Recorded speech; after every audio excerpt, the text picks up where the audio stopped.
Ndumiriri ya kenda ya President Uhuru Kenyatta ĩgiĩ mũrimũ wa COVID-19 ĩretereirwo na nyota wa mwanya nĩ ya Kenya marĩ na mawoni ngũrani, amwe makĩenda hingũre bũrũri no angĩ mararĩ na guoya wa President gwĩka guo. Good afternoon everybody. President Kenyatta akiuga ti kũiganĩra maiganĩire na meharĩrĩria ma bũrũri ma kũhũrana na mũrimũ wa COVID-19 no nĩ kũhinyĩrĩrĩka kwa Kenya aikĩro itiganĩte gũtũmĩte mĩhaka ya kaunti cia Nairobi, Mombasa na Mandera ĩhingũrwo. Kwambĩrĩria wa kerĩ kiumia gĩkĩ, thirikari ĩgĩthiaga na mbere na gũthũrima ũgwati wa mũrimũ ũyũ. By reopening Nairobi, Mombasa and Mandera,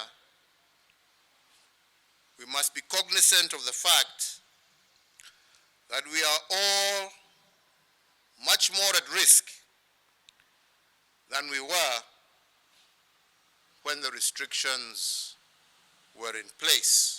Kũhingũrwo kwa mĩhaka ĩno na kũrĩ ũguo ti gĩkeno kũrĩ andũ othe kwa ihinda rĩrĩ, makĩria arĩa mehokete ũkui wa ngari cia mũingĩ. Matanetĩkĩrio gũkuua athii na kũhĩtũka mĩhaka ĩrĩa ĩrarĩ ho, marĩambaga kũgerera moko-inĩ ma ministry ya ũgima wa mwĩrĩ nĩguo maheo rũtha. That conscience that movement of people is in itself a catalyst for the spread of the disease, there shall be no movement of public transport vehicles into and out of areas previously under cessation of movement restrictions without the public transport providers being compliant with all protocols developed by the Ministry of Health. To operate public service vehicles, the operators will require mandatory certification from the Ministry of Health in consultation with the Ministry of Transport.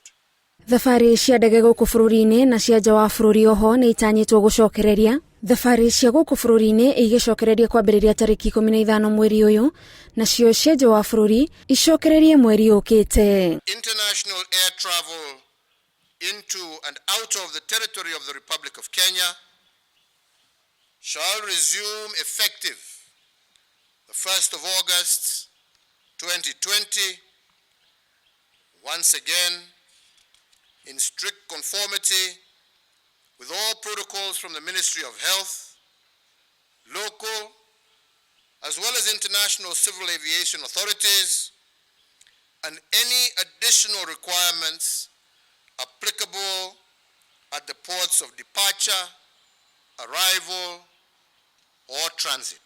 Kwaga meharĩrĩria maigana kwa igana megiĩ kũrigĩrĩria gũtamba kwa mũrimũ wa COVID-19 nĩkuo gũtũmĩte President Uhuru Kenyatta age kweheria watho wa curfew ya kwambĩrĩria thaa 3 cia ũtukũ nginyagia thaa 10 cia rũcinĩ, na rĩu ĩgũthiĩ na mbere kwa ihinda rĩa mweri ũmwe.